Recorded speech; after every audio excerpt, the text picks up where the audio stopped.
S M Hamidur Rahman Azad Bangladesh জামাতে ইসলামী ওনারটা বাতিল হিসেবে হয়েছে। আমার নমিনেশন বাতিল হলে দলীয় কর্মীরা হাততালি দিয়ে আনন্দ করতে পারে, সরকারি অফিসাররা যদি হাততালি দেয়, ডাল মে কোচ কালা হ্যায়।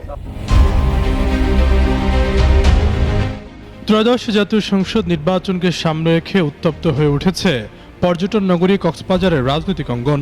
গত 2 জানুয়ারি জেলা প্রশাসকের কার্যালয়ে মনোনয়নপত্র যাচাই বাছাই চলাকালীন কক্সবাজার 2 আসনের জামায়াত মনোনীত প্রার্থী হামিদুর রহমান আজাদের মনোনয়নপত্র বাতিলকে কেন্দ্র করে শুরু হয়েছে তীব্র বিতর্ক।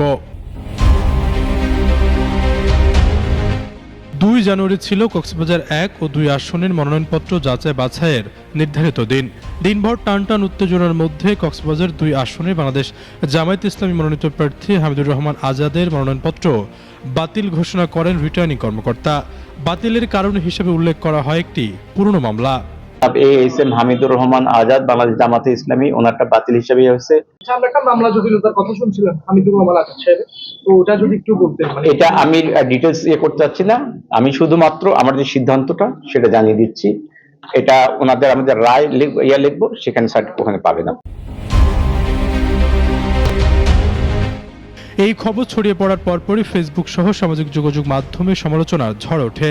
নেটিজেনদের দাবি যে মামলার অজুহাতে প্রার্থিতা বাতিল করা হয়েছে আইনগত তার কোনো ভিত্তি নেই। অনেকেই অভিযোগ করছেন এই সিদ্ধান্ত নেপথ্যে কলকাঠি নেড়েছেন অতিরিক্ত জেলা প্রশাসক নিজামুদ্দিন আহমেদ। অনেকে লিখছেন এর আগেও কক্সবাজার পৌরসভার প্রশাসক থাকাকালীন নানান অনিয়ম ও দুর্নীতি করে গেছেন এই নিজামুদ্দিন আহমেদ।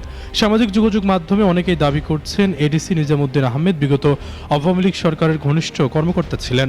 এমনকি সাবেক প্রধানমন্ত্রী শেখ হাসিনার কাছ থেকে তার ফেলোশিপ পাওয়ার বিষয়টিও সামনে আনছেন কেউ কেউ। মনোনয়নপত্র বাতিলের পরপরই জরুরি সংবাদ সম্মেলন করেন হামিদুর রহমান আজাদ। সেখানে তিনি প্রশাসকের বিরুদ্ধে বিস্ফোরক অভিযোগ করেন। বলেন, কক্সবাজার জেলা প্রশাসকের কার্যালয়ে এখনো ফ্যাসিস্ট সরকারের দোসররা ঘাপটি মেরে বসে আছে। আশ্চর্যের বিষয় হলো, যখনই আমরা মনোনয়নপত্র বাতিল ঘোষণা করা হলো তখন প্রশাসনের ভেতরে অনেককে হাততালি দিতে দেখা গেছে। এটাকে নিরপেক্ষ প্রশাসনের নমুনা বলে মন্তব্য করেন তিনি। আমার নমিনেশন বাতিল হলে দলীয় কর্মীরা হাততালি দিয়ে আনন্দ করতে পারে, সরকারি অফিসাররা যদি হাততালি দেয়, ডাল মে কোচ কালা হ্যায়। এটা বুঝতে আর কোনো অসুবিধা নাই। এখানে তো ওনারা দলীয় কর্মীর ভূমিকা রাখলে তাহলে আলটিমেটলি নির্বাচন কি হবে এটা তো পরিষ্কার।